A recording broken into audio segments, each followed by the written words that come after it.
Okay, so picking back up on page 99, this middle paragraph is kind of unassuming, but it's actually really important. It gives us the Marxist equivalent of the reading of existentialism. Okay, so it says, an instinct towards his future glory had led him, some months before, to the small Lutheran college of St. Olaf in southern Minnesota. He stayed there 2 weeks, dismayed at its ferocious indifference to the drums of his own destiny. So there's a few things that we need to unpack there. The first is the first sentence where it says that he instinctually believes that he's supposed to have a greater glory, which is interesting considering coming from his parents who were quote unquote shiftless, he does not, genetically speaking, seem predisposed to have that notion. But he has the notion that he is going to be a glorified person, a bigger person than where he came from. And it led him to a small Lutheran college. So Lutheran implies that it's parochial, which means that, parochial, which means that it's got some religious undertones. And then the fact that it's a college means that there is the aspect of knowledge acquisition there. So remember we talked about how the betterment of the self, the creation of the self, Plato says, know thyself first. For Plato, to truly gain, outside of the cave, for him it was about intelligence, right? And the founding of the United States, the founding of America, it could be argued, let me put that out there first, my disclaimer before I get fired, is the idea that we are trying to become a more enlightened state, a more enlightened version of society. So they left the old understanding of the theocracy and created a new theocracy in Puritan times, but they left the old blending of God and government that was monarchy in order to create a brave new world in the United States. And the goal was that they would become more enlightened. And there's all of these different swings out of Plato's allegory of the cave into the land of enlightenment, and this is one of many of those, is moving towards the idea of intelligence. And remember when we started these series of videos, we started with this idea of epistemological knowledge, right? So what does knowledge mean? What makes knowledge? But for Gatsby, in this one paragraph, the fact that knowledge, just like reality, doesn't really care who you are. It's kind of like, I think it was Neil deGrasse Tyson who said, the wonderful thing about science is that it doesn't care about your opinion. Right? And so that's kind of one of the wonderful things about knowledge and wisdom and intelligence is it doesn't really care who you are. It just is, right? You can have personal knowledge and you can have knowledge of the self, but once you've got that, the other knowledge and wisdom that exists doesn't really care, Gatsby, about what your great dreams for who you are and your, quote, future glory. The next sentence, it says, he stayed there 2 weeks, dismayed at its ferocious indifference to the drums of his destiny. Gatsby, in his own mind, remember at this point he's not Gatsby, he's James Gatz. James Gatz in his own mind is like, I'm supposed to be this great man. How do you not see what a great man? This, again, coming from someone who is, and please don't take offense to this, but who is the equivalent of like a 17 or an 18-year-old kid who is like, I'm going to be great. Why don't you recognize how great I am? It's kind of like when I used to teach sophomores.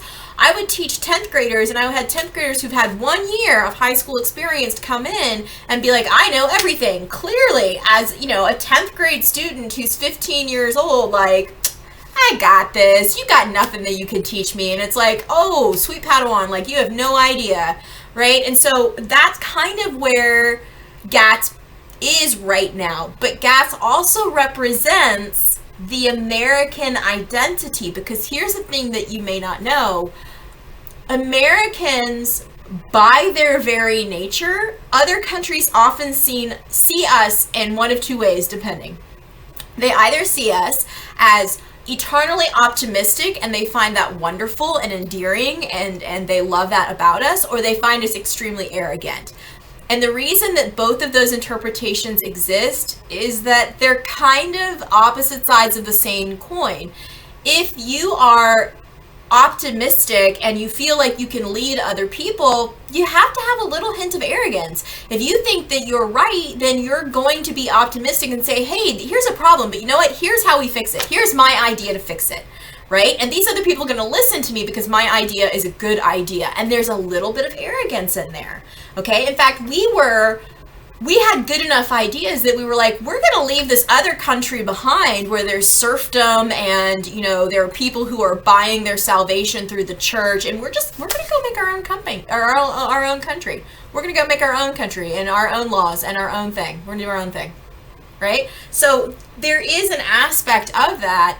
And Gatsby goes to this college that's a blending of not only religion, but also intelligence. And religion and intelligence is like, nah, don't care about you, Gatsby. And it bothers him, right? And so it says that to the drawings of his destiny, to destiny itself, and despising the janitor's work with which he was to pay his way through. So not only is he this this person who dreams of more grandiose things, who is appalled by the fact that, you know, this school doesn't see how smart he is, now he's having to be a janitor in order to pay his tuition, right? And that's just beneath him, because remember, his dreams now to be a better person are not about being a better character, not about like becoming a better worker or knowing himself more through his own labor. They are materialistic, right? So, and then he drifted back to Lake Superior, and he was still searching for something to do the day that Dan Cody's yacht dropped anchor on the shallows, which I have at the bottom of this. The name of Dan Cody's yacht, or I'm sorry, the bay in which they find Dan Cody's yacht is Little Girl Bay. And I have that circled in pink, and I have a big question mark next to it, because I don't know what that means, but I feel like it means a thing. It's got to mean something, but I don't know what, okay? Okay, so Cody is supposed to represent and again, this is coming from a Marxist interpretation of this text. That is one interpretation. It is the interpretation that I know. It is not the only interpretation. You can absolutely understand this in different ways. But my understanding of it was that Cody is supposed to be kind of like the Marxist father figure. So Marx and a few other philosophers have talked about behaviorism in the aspect of when you're a young child, your understanding of power is through the father, right? The Führer, okay? So your father exists, and, you know, maybe for you guys it might be your mother. Maybe you don't have a father in the picture, but it is an authority figure that is a parent figure. And the parent figure says you can do this and you can do that. The parent figure provides food, right, and shelter and safety. And if you do something wrong, the parent figure reprimands you. The parent figure reprimands you in some way, shape, or form. So, you know, for example, with me, when I was growing up, if I did something wrong, you know, my father would pop me on behind and be like, "Don't do that," right? So if I am, you know, let's say 3 years old, and I'm reaching up and I'm about to touch a hot stove with my fingers, you know, my father's going to reach over and and say, "Don't do that," and then he's going to come back later and he's going to explain to me the reason that I did that is that you are going to hurt yourself. You can't touch that hot stove, it'll hurt you, right? And he would teach me this is how it would hurt you.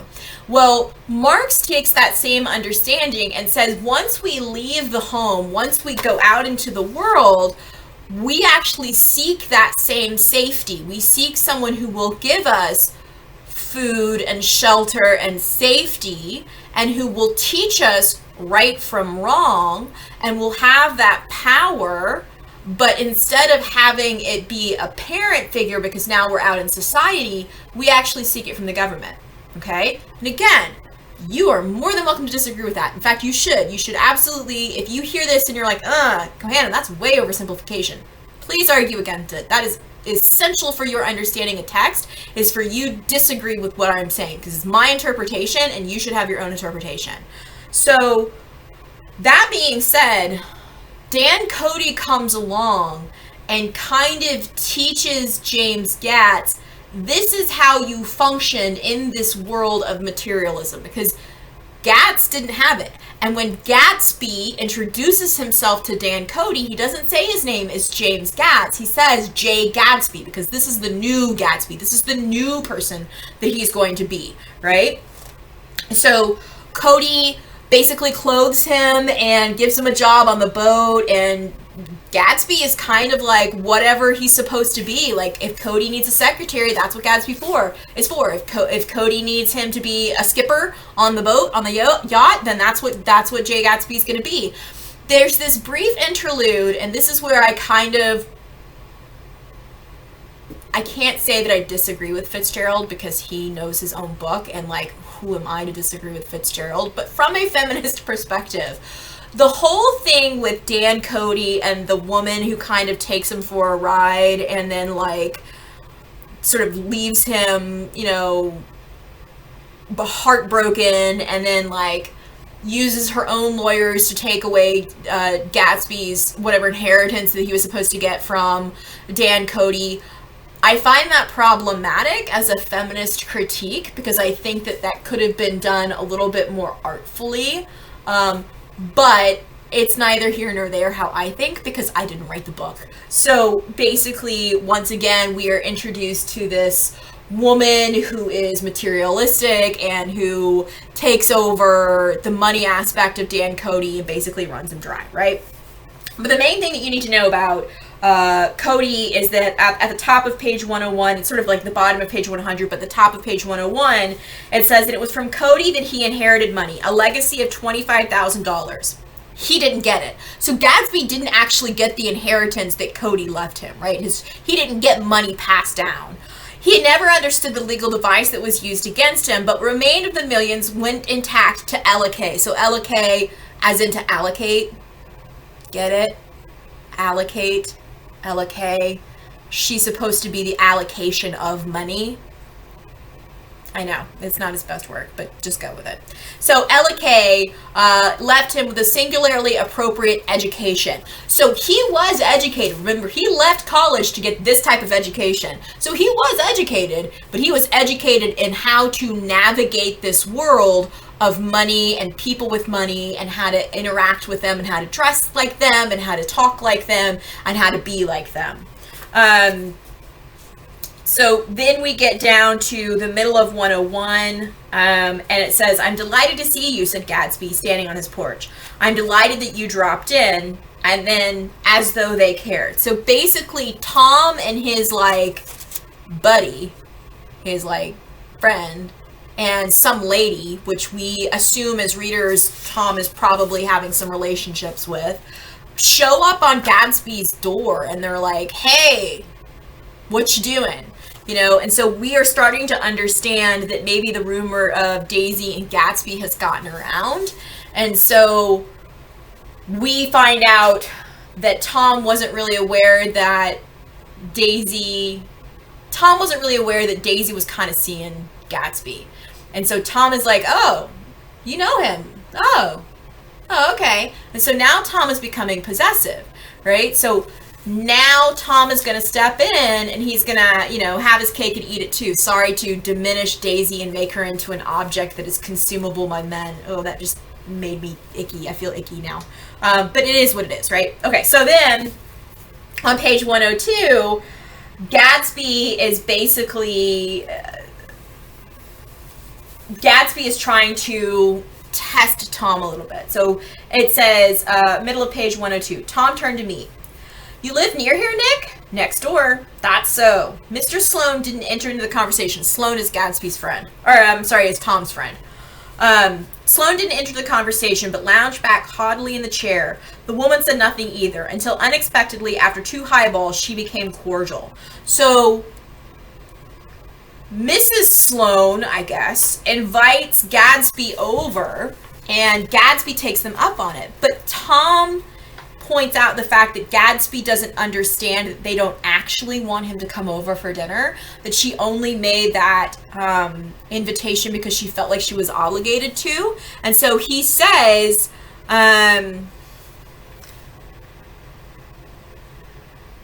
"My God, I believe the man's coming," said Tom. Doesn't he know she doesn't want him?" So basically, Gatsby's unfamiliar with the customs of the rich. It's kind of like, to give you some idea, because it's kind of an odd exchange, right? We were just told that Gatsby had an education on how to behave with the rich. But if you're educated in something, that doesn't mean that you're native in it. Tom is native in this world. Tom is a native in what it means to be rich and how to deal with rich people customs. So if you're walking down the hall, to give you some idea, if you're walking down the hall and you say, hey, how are you doing? The normal response that people give is, I'm fine, or good, how are you, so on and so forth, and like no real thought given to it.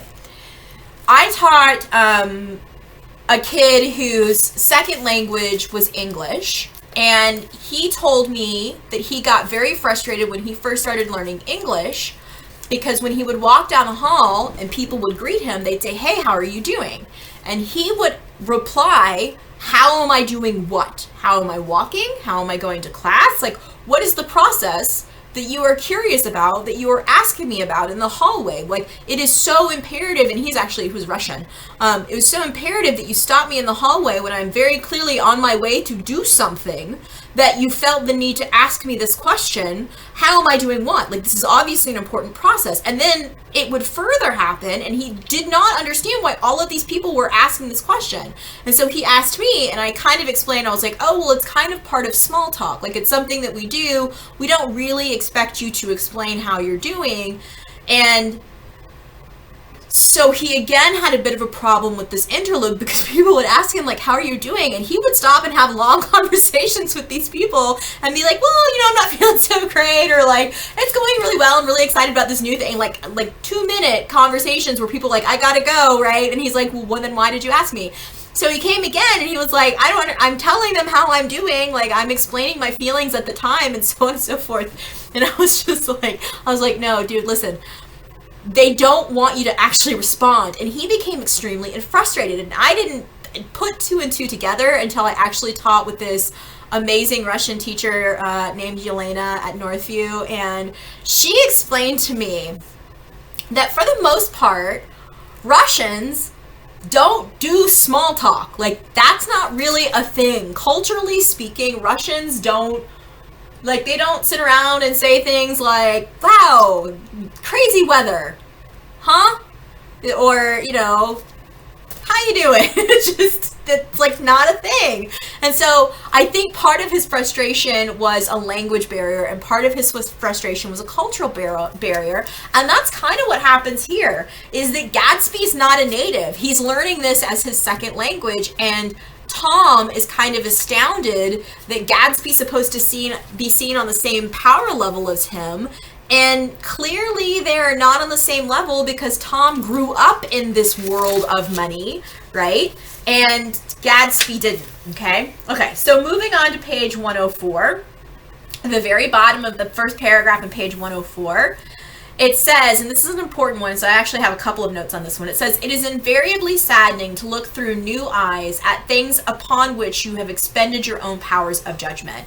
So basically what we've got is that either he's become immune to the colors, or because he identifies with Gatsby's cynicism, he doesn't see it as pretty as it used to be, right? So he's talking about, like, West Eggs, a world complete in itself with its own standards and own great figures, second to nothing because it had no consciousness of being so. And now I was looking at it again through Daisy's eyes, right? So he's kind of cynical, okay? Then we have this exchange with Daisy and Tom and Gatsby, and because basically Tom, like, invites himself over to Gatsby's party because Daisy's going, and he's like not gonna let Daisy go by herself because clearly she's been seeing Tom, and like that's not a thing. So he gets kind of possessive, right? So she leans over and she talks to Tom at the very beginning of the party, and she's like, oh, here, and Baz Luhrmann does this really well in the movie. She's like, oh, here's my dance card, and here's my pencil, in case you want to write down any ladies' phone numbers, right? Because obviously he's got so many problems with infidelity that she's just like, at this point, she's like, whatever, right? You go have your affair, I'll go have my affair, okay? But Tom's not going to allow that because Daisy is his possession. He owns her, okay? And then Gatsby kind of gets a dig in, and like, it's petty, but like, I kind of appreciate the petty. So he's walking Tom around. Remember, Tom, we find out from the very beginning that Tom does not like the fact that he's this hulking brute, right? Like, Daisy calls him a brute, and he doesn't like that. And, you know, like, the way that he stands, he doesn't look like an aristocrat because he's all, like, bulky and, like, physical and stuff. And so, like, that bothers him. And so Gatsby goes around the party, and he's like, this is, you know, this is Mrs. Buchanan. This is Mrs. Buchanan. Here's Mr. Buchanan, the polo player. And Tom's like, could you not call me the polo player? Like, I'd like to be something other than the polo player. And Gatsby, like, seeing that it bothers him, keeps introducing him as the polo player, right? So anyway, I don't know. I just think that I appreciate that level of petty. So anyway, so it goes further, and it says that he would prefer to be seen in oblivion. So Daisy tells Tom to go and, like, get some ladies' numbers, and, like, I don't care what you do, whatever. Let me just be with Gatsby. So page 106, we were at a particularly tipsy table, and that was my fault. Gatsby had been called to the phone, and I'd enjoyed these same people only 2 weeks before, but what amused me now turned septic in the air. So basically, again, it's no longer new to Nick, and so, like Daisy, he's becoming more cynical. Like, he's becoming that yellow on the inside. And then we have this, like, time shift from a general description to, like, a story-like detail. So another Proustian metaphor there. At the top of 107, Daisy is talking about one of the ladies, and I've got a few notes on this one. So the paragraph that I'm looking at starts with, it's the top of 107, I like her, said Daisy, I think she's lovely. But the rest offended her. And inarguably, because it wasn't a gesture but an emotion, okay? So it's not her acting, right? It's not her acting a certain way. This is genuine. She's actually showing an emotion, okay?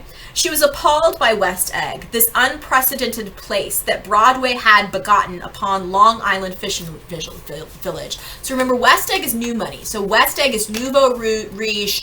West Egg is gaudy. It's flashy. It's not old money like East Egg, where these are people who have had money for generations, probably spanning all the way back to wherever they came from originally, most likely England. So this is all new money, and the people with new money are acting kind of trashy with their new money, right? So think Kardashian kind of thing, right? Appalled by its raw vigor that chafed under the old euphemisms, by the too obtrusive fate that herded its inhabitants along a shortcut from nothing to nothing. She saw something, she being Daisy, saw something awful in the very simplicity she failed to understand. So there's a few things over here is that it's difficult for us to understand whether or not this is Daisy's view or just Nick's interpretation of Daisy's view of the, like, new money versus the old money.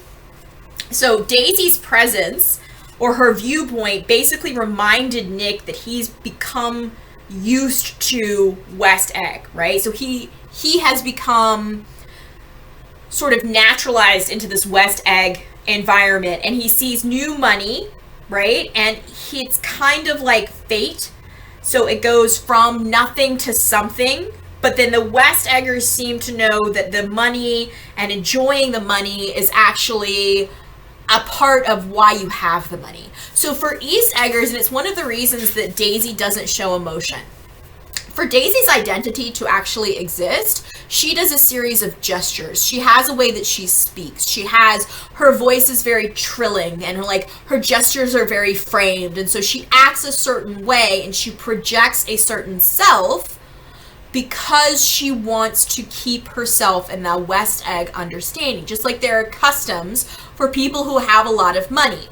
People who just got a lot of money, they aren't going to actually have the same understanding of what these customs are. And for them, I just got a bunch of money, I'm going to enjoy it. Like, I have never had this amount of money before. So if I'm going to go and buy myself a gold-plated car because I have enough money to buy a gold-plated car, then that's what I'm going to do, because money is for enjoyment. I haven't had money before and I was unhappy. Now I've got money, and so I'm going to make my money make me happy. For people with old money, and again, this is a Fitzgerald kind of the clash that we see in this paragraph, people with old money say, I'm going to take that money and I'm going to make it work for me to make me more money, I am not going to spend it on frivolous things, what they view as frivolous things, because I want it to make more of it, right? So old money for Daisy is safe. It is euphemisms, right? Tradition, without question. But it also doesn't have the same emotion. So she sees this new money and she sees Gatsby's party and she's like, this is a lot of emotion that I'm not used to having. I appreciate that emotion, but I kind of don't like it, right? And then there's this horrible scene where there's like a girl and she's drunk and like they end up having to like basically put her head in the pool to like bring her back to consciousness because she's so drunk. And like, that's legitimate. Like it's definitely something that happened, is that people would have alcohol poisoning because it's supposed to be illegal, but because it was illegal, they would have more of it. And so they didn't really regulate themselves. And so you would have situations like that where people were getting so drunk at a party that it became a medical issue. Okay, so the last note that I have here is that Daisy is disgusted how brash and emotive, meaning like to show emotion, West Egg is. She likes the slow movement of the director with the woman in white. So when she's admiring the woman in white, the reason that she likes the woman in white, and again, look at there's the white and the purity thing again, is that she's slow moving, right? And that's what Daisy really enjoys. Okay, so I'm gonna stop the video there. And I'm going to post this one, so we'll probably have a part 3 coming up here pretty soon. But I know that, like, as far as, like, memory cards and stuff goes with my computer, I can only do so much. So I'm going to stop it there, and then I'll do part 3 in a moment, and then chapter 6 will be done, and I will link up chapter 7 as the next one.